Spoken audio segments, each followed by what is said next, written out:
সিআরপিএফের cobra বাহিনীর জওয়ান হিসেবে কর্মরত ছিল উত্তর জেলার ধর্মনগর মহকুমার ভাগ্যপুর গ্রামের শম্ভু রায়।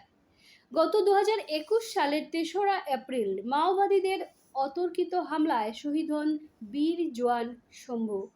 রাজ্যের গর্ব বীর জওয়ান শম্ভুকে মরণোত্তর কীর্তি চক্র প্রদান করল ভারত সরকার। গত 5ই জুলাই মহামান্য রাষ্ট্রপতি দ্রৌপদী মুর্মুর হাত থেকে কীর্তি চক্র গ্রহণ করেন শহীদ জওয়ানের পিতা দ্বিজরাজ রায়।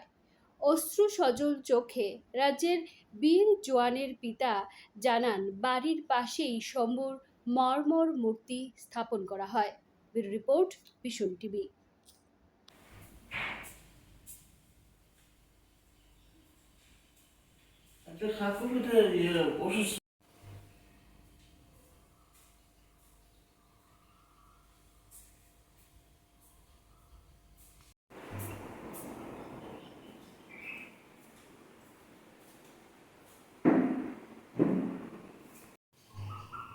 আমি শহীদ শম্ভু রায়ের পিতা দ্বিজরাজ রায়, বাড়ি ভাগ্যপুর, ধর্মনগর, উত্তর ত্রিপুরা।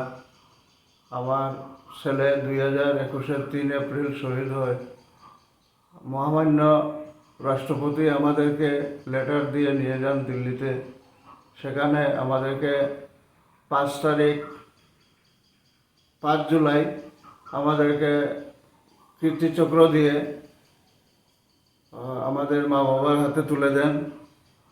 আমরা অনেক সম্মানের সহিত গ্রহণ করি। আমাদেরকে ডিপার্টমেন্টের লোকেরাই নিয়ে যায় এবং গাড়িতে পৌঁছে দেয়। আমরা মহামান্য রাষ্ট্রপতির কাছে কৃতজ্ঞ। ওনাকে আমরা অনেক সম্মান জানাই।